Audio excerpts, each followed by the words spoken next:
자, 이제 챕터 73 정당성 없는 쟁의 행위와 책임 기속에 대해서 살펴보도록 하겠습니다. 자, 이번 챕터는 실무상으로는 굉장히 중요해요. 많이 다루어지고 있기도 하고요. 그런데 이번 챕터 중에서 민사 책임의 경우에는 이제 실질적으로 민사 소송 그리고 민법에 대한 이야기이기 때문에 실무상 특히나 공인노무사님께서 접하실 일이 별로 없습니다. 이건 나중에 소송 가서 하는 것이기 때문에 그냥 이런 책임이 인정된다 정도만 하고 정리하고 넘어가시면 되는 부분이세요. 그런데 형사 책임, 특히나 이제 업무방해죄, 그 업무방해죄 유형 중에서도 위력에 의한 업무방해죄, 이 부분은 굉장히 중요해요. 시험에 나옵니다. 나오기 때문에 약수령 또는 살해형으로 준비하고 계셔야 되고요. 이번 챕터에서 정리하고 가시면 되겠습니다. 자, 이제 민사 책임의 귀속인데요. 이게 동산의료원 사례이죠. 동산의료원은 이제 대구 이제 있는 의료원이고요. 자, 원고가 이제 동산의료원 법인 운영하는 법인이고 이제 피고들은 노동조합 그리고 자 보세요. 노동조합과 조합의 간부들이에요. 즉 민사 책임을 노동조합과 간부들에게까지 이제 묻는 상황입니다. 자, 여기에 대해서 이 의료원이기 때문에 이제 중재가 이루어지는데요. 이런 중재 재정이 이제 찬반 투표에 의해서 거부되자 구 노동쟁의 조정법, 이게 막 뭐냐면 노조법이에요. 옛날 노조법인데요. 노조법상의 어떤 찬반 투표 절차 거치지 아니한 채 파업을 했기 때문에 이것은 불법 파업이 되는 것입니다. 이러한 파업으로 동상의료원 입원 환자 상당수가 퇴원했습니다. 그리고 외래 환자 중단되는 등의 진료 업무 수행에 막대한 차질이 생겼습니다. 자, 원고는 파업으로 인해서 1991년 6월 3일부터 같은 달 11일까지 진료 환자 수가 대폭 감소했고 약 일주일간이잖아요. 그에 따라 같은 기간 진료 수익 역시 대폭 감소하였고요. 자, 여기에 대해서 무려 한 4억 7천만 원 정도 감소했고요. 이러한 진료 수입을 얻기 위해서는 진료 수입 41%가량인 재료비가 들고 5%가량인 일반 관리비 지출이 필요하는 등 이로 인해 가지고 막대한 피해를 입었다고 주장하면서 병원이요 노조와 그 다음에 노조 간부를 상대로 손해배상 청구를 하는 것입니다. 그리고 대법원까지 인용돼 가지고요 이제 이런 책임을 묻게 되었어요. 자, 노동조합 책임 부분인데요. 자, 이러한 위법한 쟁의 행위로 인해서 발생한 손해에 대해서는 노동조합이 책임 주체가 되는 것입니다. 이런 노동조합은 조합의 재산을 가지고 있기 때문에 배상 책임을 부담하게 되는 것이고요. 자, 이런 노동조합 간부들, 이런 사람들이 불법 쟁의를 주도한 경우 당연하게 민법 제35조, 이게 이제 그 법인 관련된 부분인데요. 법인은 이사, 기타 대표자가 그 직무에 관해서 타인에게 관한 손해를 배상할 책임이 있다를 유추 적용해서 자, 이게 노동조합이 법인 자체는 아니잖아요. 그죠? 우리 법이 인정하고 있는 어떤 조합 형태이긴 한데요. 이것을 법인은 아닙니다. 이런 법인 관련된 규정을 유추 적용해서 민법 제35조입니다. 자, 유추 적용해서 노동조합이 사용자 손해배상 책임이 있게 되는 것입니다. 여기 보시는 것처럼 법인은 이사, 기타 대표자가 직무관에서 타인에게 가한 손해, 즉 노조 간부가 그 직무관에서 타인에게 가한 손해 배상할 책임이 있다. 누가요? 노조가. 이렇게 보게 되는 것입니다. 노동조합이 사용자에 대해서 손해배상 책임을 지게 되는 것이죠. 자, 조합 간부의 책임은요. 이런 그 불법적인 행위가 조합 간부에 의해서 주도된 경우에는요.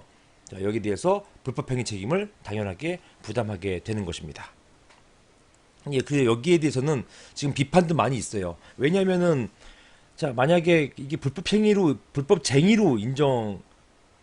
되는 경우 이 불법쟁의가 굉장히 이제 그 명시적인 게 아니라 실제 사례에서는 되게 간단 한 끗 차이인 경우가 굉장히 많이 있어요.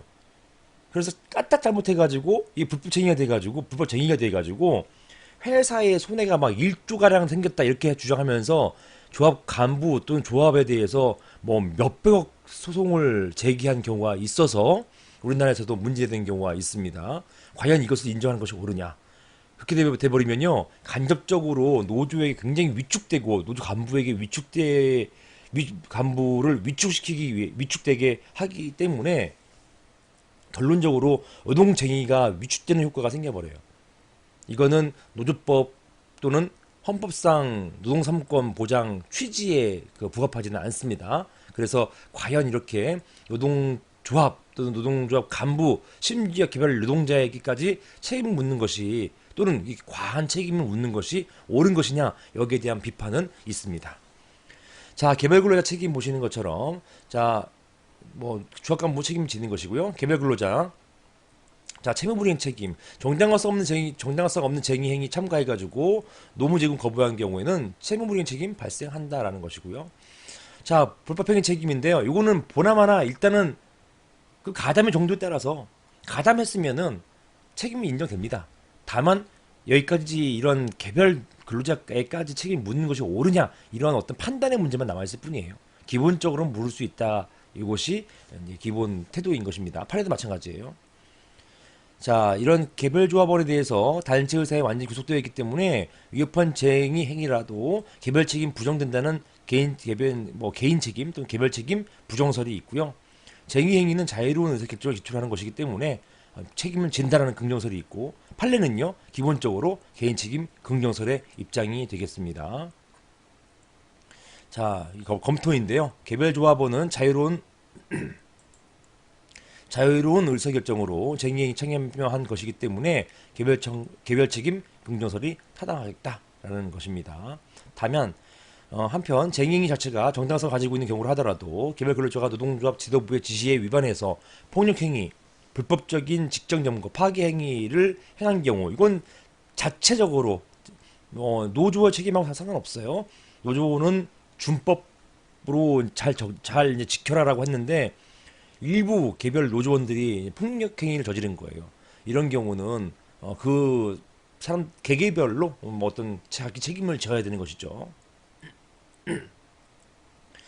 그리고 개별 근로자와 조합간부, 노동조합 책임의 관계는 공동 불법행위라고 보기 때문에 하나의 공동 개별적인 어떤 불법행위가 아니라 같이 연대해서 같이 한 거잖아요. 이것을 부진정 연대 책임이라고 하는 것입니다. 이 부진정이라는 표현을 쓴 이유는 여기에 대해서 명시적으로 법률 규정이 없어요. 따라서 이게 연대 책임 관련된 법률 규정은 있습니다. 그런데 불구하고 판례가 같이 공동불법행위이기 때문에 이런 경우는 연대 책임과 동일한 어떤 책임을 진다. 다만 법의 규정이 없어요. 여기에 대해서는. 그래서 부진정 연대 책임이다 이렇게 표현하고 있습니다. 자, 손해배상의 범위는 상당 인과관계 있는 전손에 배상해야 되는 것입니다. 다만 사용자 과실과 상계는 가능하다라는 것이어서 동사의료원 사례에서도 거의 전손에 다 배상하게끔 되었던 것입니다. 자, 이제 형사책임도 마찬가지고 노동조합 책임은 자, 이거는 노동조합은요 사람이 아니잖아요. 사람이 아닌데 어떤 형사책임을 지을 수는 있을까요? 자, 어떤 경우만 질 수 있느냐? 사람도 아닌 노동조합 자체를 뭐 감옥에 가두고 할 수 없잖아요, 그죠? 그렇기 때문에 벌금형만 부과할 수 있습니다. 이 벌금형 부과하기 위해서는 형법의 명문으로 노동조합이나 회사나 법인에게도 책임을 묻는, 즉 형사책임 벌금형을 묻는 양벌 규정이 있어야만 그 경우에 책임을 지게 되는 것입니다. 이렇게 양벌 규정에 의해서 벌금형 부과만 가능하다라는 것입니다. 양벌 규정은 어떤 개인이 범죄를 저질렀는데 이 개인을 이제 관리하고 있는 그런 법인에까지도 책임을 묻는, 법인 자체는 어떤 행위가 없잖아요, 그죠? 개인 행위, 사람의 행위라는 것이지. 그래서 사람이 잘못 저지르면 법인에까지도 책임을 물리는 이렇게 약간 좀 그 연대 책임, 보통 형사에서는 연대 책임이 없거든요. 근데 연대로 책임을 물리는 경우 이것을 이제 양벌 규정이라고 하는 것이고, 이 양벌 규정은 반드시 법에 규정이 되어 있어야 되는 것입니다. 이게 죄형 법정주의가 되는 것입니다. 자, 조합 간부의 책임. 조합장 또는 집행부 간부들이 비록 노조 조합원들의 감금, 손괴 등 범죄 행위에 대해서 구체적인 어떤 모의가 없었다고 하더라도 이러한 각 범행에 대한 암묵적인 공모는 물론, 자, 기능적 행위 지배가 존재하는 이런 경우에는 공모 공동전범이 된다. 즉 같이 책임을 진다 이렇게 보는 것입니다. 여기 이게 이제 형법 논의가 많이 나와요. 보시는 것처럼 구체적인 모의가 없었다 하더라도 암묵적인 공모 이런 게 있고, 자, 기능적 행위지배. 요거는 항상 공모 공동 정범에서만 나와주는 것입니다. 기능적 행위지배. 어떤 사람은 사다리 담벼락 넘어가지고 뭘 절도 저지를 때 사다리를 갖다 놓고요. 그 다음에 망을 받습니다. 어떤 사람은 그 사다리를 타고 올라가서 물건을 훔쳤어요. 자, 이런 사다리를 놓고 망 본 사람과 물건을 실제 훔친 사람, 이 사람하고 어떤 죄가 달라질까요? 아니에요. 이런 경우에 서로 기능적으로 행위를 지배했다라고 해가지고, 절도 행위를 지배했다라고 해가지고 공동정범, 즉 공모 공동정범으로 보고 있는 것입니다. 공모 공동정범, 그러니까 공모한 공동정범 말하는 것이고요. 공동정범은 각각이 정범이에요. 근데 같이 움직였기 때문에 각각 똑같은 범죄자가 엮인 겁니다. 여기에 대해서 교사범과 방조범이 있어요. 전부 크게 공범이라고 하는데요. 그중 공범 중에서도 정범성을 가지고 있는 사람이 있고요. 실제 내가 행위한 사람처럼 보여지는 경우가 있고, 어떤 경우는 누굴 시킨 거예요. 교사범이 있는 것이고요. 범죄를 시키는 사람, 교사범. 어떤 사람은 방조, 단지 이제 행위에 직접 가담하지는 않지만 조금 도와준 거, 이런 것들을 방조라고 하는 것이고요. 이런 정범과 방조범의 차이를 구별하는 것이 바로 기능적 행위지배가 되겠습니다. 어떤 절도 범죄 행위를 지배한 경우, 이런 경우에는 공범 중에서도 정범이 되는 것이고요. 공동 정범이 되는 것이고, 행위 지배가 이루어지지 않고 범행을 도와준 것에 불과한 경우, 이런 경우에는 방조범이 되는 것입니다. 자, 이거는 뭐 형법 얘기고요. 자, 개별 근로자의 책임은 노동조합이 주도하는 정당한 쟁의 행위에서 조합원의 행위는 형사가 면책되는 것입니다. 당연한 것이 당연하죠. 정당한 쟁의 행위니까. 다만 조합원이 쟁의 행위 과정 중에서 폭행, 파괴 행위 스스로 한 경우 이건 면할 수 없게 되는 것이죠.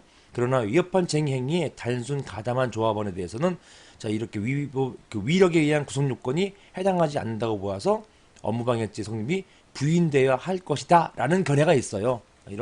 이 정도 가지고는 위력으로 보지 말자, 이런 견해가 있습니다만 반대 견해도 있습니다. 그럼에도 불구하고 책임은 져야 된다는 견해 있습니다. 자, 위력이 꼭 공동으로만 해야 되는 게 아니에요. 혼자만으로도 이렇게 어떤 행위를 가하면 위력이 될 수가 있는 것입니다. 자, 쟁의행위와 위력의 업무방해죄 상세하게 다룰 것이고요. 폭행죄, 폭력이나 파괴 행위는 어떤 경우에도 정당화되지 않습니다. 징계처분, 위협한 쟁의행위를 주도했거나 이에 적극 가담했거나 쟁의행위 중에 파괴행위 등을 한 자에 대해서 손해배상 책임을 부과하는 것과는 별도로 징계처분 가능합니다. 이 경우에도 문제된 행위자의 행태와 역할이 기업질서 침해한 정도의 행위 유형 등을 따져가지고 징계 정당성 여부 그 정도를 결정하게 되는 것이고요. 징계 처분 가능하다, 이 정도로 정리해주시면 되겠습니다. 나아가서 그 정도 따지는 것은 여러 가지 사정을 종합해 봐야 된다, 이런 이야기입니다. 자, 이제 형사 책임 중에서 쟁의행위와 업무방해죄, 쟁의행위로서 파업과 업무방해죄, 요거 매우 중요하고 약수령과 이제 사례형으로 미리 준비해 두셔야겠습니다. 자, 문점 보시는 것처럼 쟁의행위로서 파업이 업무방해죄의 위력에 해당되는지 여부, 자, 위력에 해당되는지 우리 지난번에 살펴봤죠. 자, 업무방해죄의 행위태양의 유형은 세 가지다. 형법에 규정되어 있어요. 이 이외의 어떤 행위태양에서는 업무방해죄가 나올 수가 없어요. 첫 번째가 허위사실 유포, 두 번째가 위계, 속이는 거, 세 번째가 위력. 요 세 가지 태양만으로 업무방해죄가 성립하는 것입니다. 허위사실 유포는 거짓말을 퍼뜨리는 거예요. 명예훼손 같은 거 하는 것이고요. 위계는 누굴 속이는 거예요. 속여가지고 업무방해하는 것입니다. 그 다음에 세 번째는 보통 언제 많이 사용됩니까? 운전면허 했을 때, 죄송합니다. 음주운전했을 때, 음주운전할 때, 딱 단속되니까 바꾸잖아요, 이렇게. 이게 뭡니까? 속여가지고 공무를 방해한 거예요. 이게 개인하고는 그냥 업무방해죄인데, 공무집행을 방해하면 위기한 공무집행 방해죄가 되는 것이거든요. 이게 또 업무방해죄하고 똑같아요. 따라서 이런 경우에 많이 사용되는 것입니다. 속이는 거잖아요. 또 무면 운전인데도요. 그 운전면허 없음에도 불구하고 마치 형 운전면허를 가지고 나하고 얼굴이 똑같으니까 마치 내가 형인 양 이렇게 운전면허증 제시하는 거 다 위기에 의한 공무집행 방해, 업무방해 행위가 되는 것입니다. 자, 문제점 보시면 쟁의행위로서 파업이 업무방해죄에 위력에 해당되는지 여부, 그 다음에 쟁의행위로서 파업이 위력에 의한 업무방해죄에 해당되기 위한 요건이 무엇인지 여부가 문제된다. 자, 첫 번째 파업이 업무방해죄의 위력에 해당되는지 여부, 여기에 대해서는 보시는 것처럼 판례는 쟁의행위로서 파업도 단순히 근로계약에 따른 노무 제공을 거부하는 부작위에 그치지 아니하고 이를 넘어서 사용자에게 압력을 가해서 근로자의 주장을 관철하고자 집단적으로 노무 제공을 준다는 실력 행사이기 때문에 옛날에는요 업무방해죄에서 말하는 위력에 해당되는 요소를 포함하고 있다 이렇게. 자, 위력이다라고 명시적 밝히지 않고요 위력에 해당하는 요소를 포함하고 있다 이렇게 최근에는 이렇게 보고 있습니다. 옛날에는 위력이다 이렇게 봤어요 무조건. 그 예전 판례는 무조건 이런 쟁의 행위는 기본적으로 위력이다. 왜냐? 실력 행사이기 때문에. 그런데 최근 판례는요. 이 전환배치 판결로 바뀐 최근 판결입니다. 최근 판결은 그렇게 위력이다라고 단정지어 판단하지 않고요. 이런 위력에 해당되는 요소를 포함하고 있다. 이렇게까지만 판단하고 있어서 위력으로 안 볼 수 있는 여지를 만들어 놨어요. 자, 그게 이제 요것이고요. 여러분이 종래 판례, 헌법재판소 결정, 최근 전환배치 판결 요것을 여러분이 세 가지 파트 나눠 가지고 숙지하시고 암기해 두셔야 됩니다. 자, 쟁의행위로서 파업이 위력에 의한 업무방해죄에 해당되는 요건이 무엇이냐? 자, 종전 판례는요. 자, 노동쟁의는 본질적으로 위력에 의한 업무방해죄 요소를 포함하고 있다.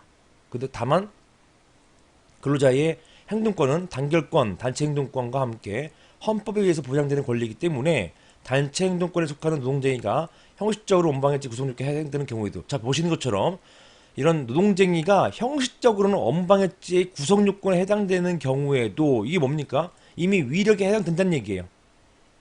형식적으로는 업무방해죄 구성요건에 해당하는 경우에도 우리 지난번에 봤죠? 구성요건에 해당되고 그 다음에 위법성 조각 사유가 없고 책임 능력이 있으면 바로 처벌되는 거라고 했잖아요. 그래서 쟁의 행위가 되면은 일단은 구성요건에 특히 위력에 의한 업무방해죄의 구성요건에는 해당된다라고 보는 것이 종전 판례였던 것입니다.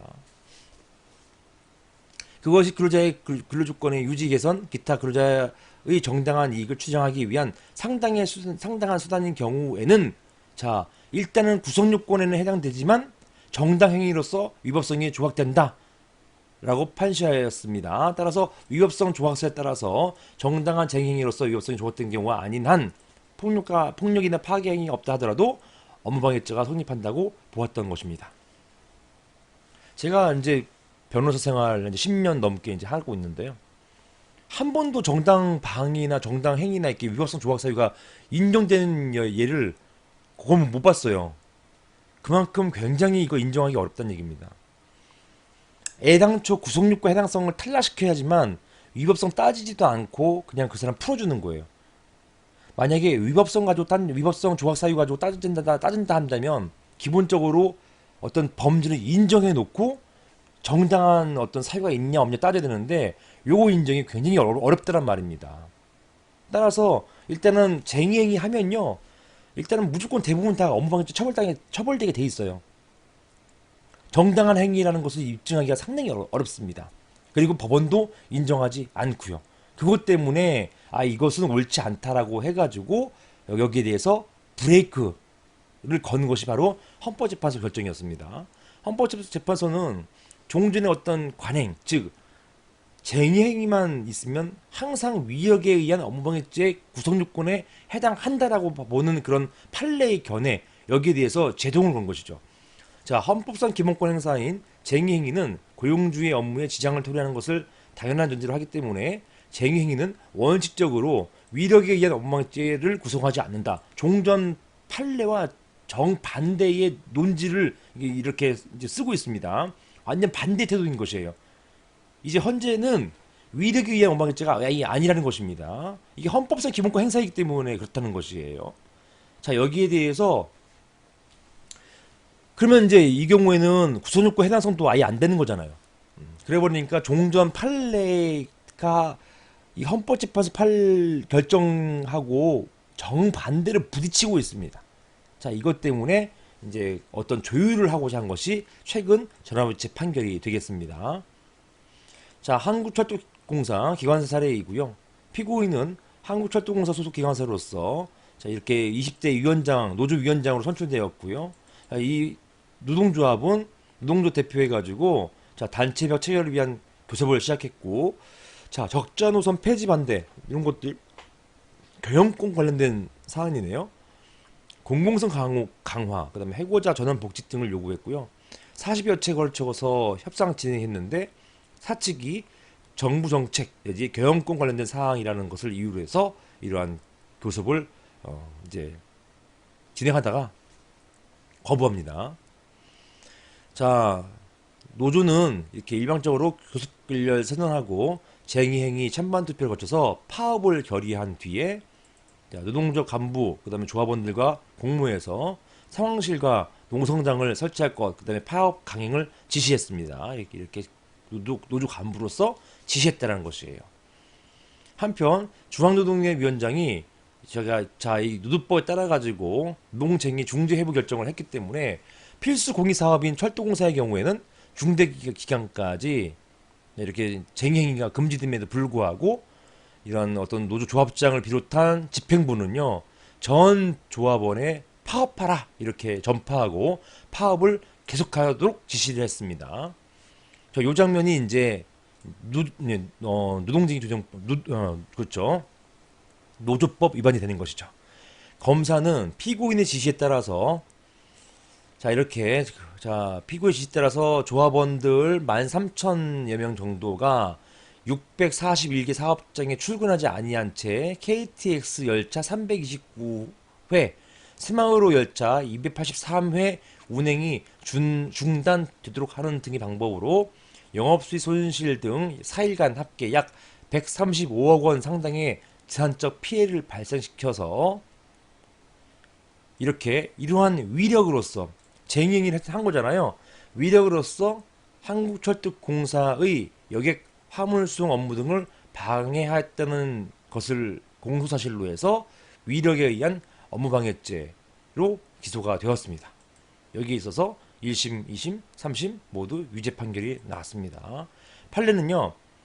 자, 비록 유죄 판결은 나왔지만 판례의 논지가 종전하고 좀 달라요. 즉 판례는 최근 전화부채 판결로 종래 판례 일부를 변경해서 논지의 일부를 변경해서 파업이 위력에 해당하는 요소를 포함하고 있다는 점을 인정하고 있지만, 자, 위력에 의한 요소를 포함하고 있다. 요거 자체는 동일한 표현을 쓰고 있습니다. 하지만 종전엔 그 종전 판례는 이런 표현을 쓰고 있으면서도 결국은 위력으로 봤어요. 하지만 그 다음 이제 최신 판례 변경된 판례는 위력으로 보지 않습니다. 근로자는 원칙적으로 헌법상 보장된 기본권으로서 근로조건 향상을 위한 자주적인 단결권, 단체 교섭권, 단체 행동권을 가지기 때문에 자 보세요. 쟁행위로서 파업이 언제나 업무방해죄에 해당하는 것으로 볼 것은 아니고 요게 종전 판례와 완전히 바뀐 것입니다. 다른 것입니다. 종전 판례는 뭐였어요?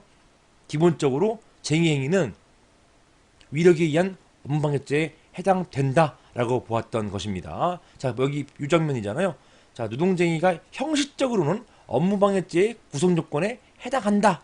이게 종전 판례였어요. 하지만 요거는 형식적으로라도 업무방해죄의 구성조건에는 해당되지 않을 수 있다. 이렇게 본 것입니다. 이렇게 파업이 언제나 업무방해죄에 해당하는 것을 볼 것은 아니고 요게 이제 종전 판례하고 막 바뀐 부분이에요. 전후 사정과 경위 등에 비추어 사용자가 예측할 수 없는 시기에 전격적으로 이루어져 이것은 이제 교수님들이 쟁의행위의 전격성이라고 표현하고 있습니다. 이게 그 판례에서 뭐 전격성 이렇게 표현하지 않았어요. 전격적으로 이루어져 사용자의 사업 운영에 심대한 혼란 내지 막대한 손해를 초래하는 것. 그래가지고 요것을 뭐라고 하느냐? 쟁의행위의 심각성이라고 표현합니다. 교수님들이 표현하시는 거예요. 이게 쟁의의 전격성과 심각성입니다. 자, 이런 경우 비로소 집단적 노무 제공의 거부가 위력에 해당돼서 업무방해죄 성립가 이제 업무방해죄가 성립한다 이렇게 그 판시했고요. 따라서 뭐예요? 어떠한 파업이 있다 하더라도 그것이 쟁의행위의 전격성과 쟁의행위의 심각성이 없으면 탈락되면 그때는 쟁의행위의 어떤 쟁의행위가 위력에 의한 업무방해죄의 구성요건에도 해당되지 않는다는 것이에요. 그렇게 함으로써 종전하고는 완전히 달라진 즉 위력에 의한 업무방해죄의 구성요건에 해당되지 않을 수도 있는 그런 여지를 넓혀놨고요. 이 판결 이래로 전격성이나 심각성 탈락했다라고 해가지고 큰 피해 없었네 또는 전격적이지 않네 왜 급하게 이루어진 게 아니라 미리 수차례 이런 어떤 쟁행위를 예고했었기 때문에 사용자가 예측할 수 없는 시기에 전격적으로 이루어진 것은 아니지 않느냐 이런 것을 이유로 해가지고 무죄 판결 내는 경우가 막 생겨버렸습니다. 자 이렇게 되었습니다. 이와 달리 근로자들이 집단적으로 근로지공을 거부해서 사용자의 정상적인 업무 운영을 저해하고 손해를 발생하게 한 행위가 당연히 위력에 해당하는 것을 전제로 여기 종전판례죠. 노동관계 법률에 따른 정당한 행위로서 위법성이 조각되는 경우가 아닌 한 업무방해죄를 구성한다는 취지로 판시한 종전 대법원 판결 등은 이 판결 전에 배치되는 범위 내에서 변경한다라고 명시적으로 밝혔어요. 따라서 쟁행의 전격성과 쟁행의 심각성이라는 업무방해죄 구성 성립 요건을 구체적으로 밝힌 바가 있습니다. 검토보시면 전업체로 변경된 판례는 종래 소극적 노무 제공 거부의 단선 파업을 원칙적으로 위력에 의한 업무방해죄로 인정하는 판례 법리에 대한 학계의 비판을 일부 수렴한 것으로 보입니다. 쟁의행위는 헌법상 기본권에 보장되는 것이기 때문에 원칙적으로 위력에 의한 업무방해죄 구성하지 않는다고 보는 것이 타당하겠다. 이렇게 함으로써 오히려 쟁의행위를 좀 더 어떤 그 형사 책임에 대한 부담감 없이 할 수 있게끔 만들어주는 그런 효과가 생겨버렸습니다. 자, 쟁의행위와 제3자에 대한 사용자 책임은요. 이거 한번 읽어보시면 됩니다. 정리하시면 되고요. 이거는 말씀드린 것처럼 이제 실무에서는 중요하다. 하지만 시험에서는 그렇게 중요하진 않고 다만 여러분이 이런 것들을 이제 써주면요. 그 답안의 질이 높아집니다. 굉장히 높아지기 때문에 써주시는 게 좋아요. 이거 보시는 것 보시고 암기하셨다가 이제 관련된 쟁점으로서 이런 것도 써주시면 가점 요인이 될 수밖에 없습니다. 다른 사람들 답안지하고 구분이 돼버린단 말이에요. 자, 쟁의행위와 쟁의행위와 제3자에 대한 사용자의 책임. 자, 쟁의행위를 해가지고 업무가 거의 마비되는 바람에 사용자가 제3자하고 어떤 매매계약, 어떤 물품 공급계약이 차질이 생겼단 말입니다. 그 차질 생김으로 인해 가지고 계약이 파기되고 결론적으로 어떤 손해배상 책임을 지게 됐단 말이에요. 이런 경우에 이제 책임관계, 이것을 말하는 것입니다. 자, 거래 상대방에 대한 채무불이행 책임인데요. 사용 책임 인정 여부에 대해서 여기는 책임 긍정설과 부정설이 있지만 사용자는 정당한 쟁행이 당사자이기 때문에 헌법 제33조 1항의 보장 취지에 비추어 책임도 부정하는 것으로 보는 것이 타당하겠다. 이렇게 보는 견해가 이제 있는 것입니다. 자, 사용자 책임은 이제 뭐 내용은 정당한 쟁행이 책임 없고 위협한 직장 폐쇄 스스로 잘못 이제 직장 폐쇄했으면 책임이 있는 것이고요. 만약에 위협한 뭐 파업일 경우에 당연히 책임이 없어야겠죠. 자, 정당한 쟁행이 책임이 없는데 하물며 위협한 파업일 경우 책임 있다? 이상하기 때문에 그렇습니다. 자, 일반 대중에 대한 불법행위 책임. 자, 영업의 자유와 불법행위, 노사분쟁으로 영업이 간축된다 하더라도 원칙적으로 책임은 없게 되는 것이고요. 그 다음에 공익사업과 불법행위, 공익사업을 임의로 폐지하고 등등 이런 걸로 인해 가지고 제3자에 대한 뭐 책임을 부담케 할 수는 없다. 이게 기본적으로 그런 것이죠. 일반 대중 파업을 해가지고 KTS가 딜레이 됐어요. 이것 때문에 책임을 물을 수 있는 것이냐?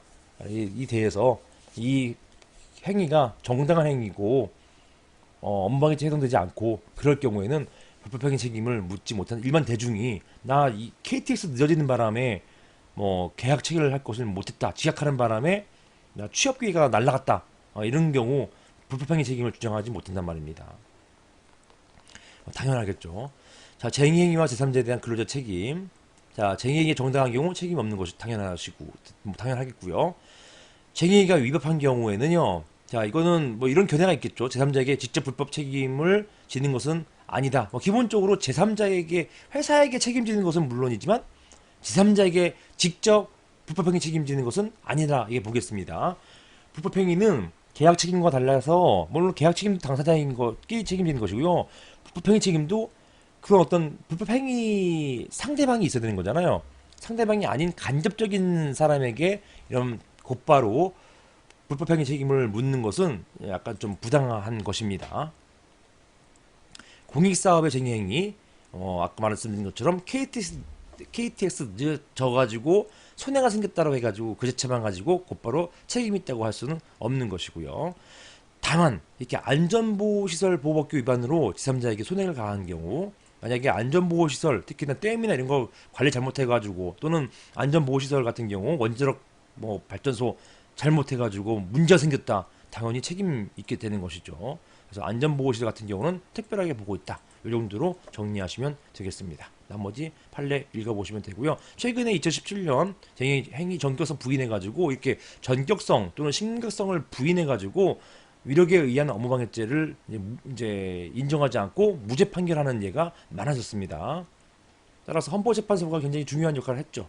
그리고 여기 대해서 그 대법원 판결이 적시에 잘 이제 적응을 하게 됐던 것입니다. 종전에 계속 이제 책임 물리 따지지도 않고 묻거나 따지지도 않고 위력에 의한 원방죄 인정하는 관행을 이제 깨고 오히려 노동 3권을 보장하는 이제 측면으로 나아갔다고 하는 것 거기에 이제 변경된 판례에 의의가 있다고 볼 수 있겠습니다. 여기까지 보겠습니다.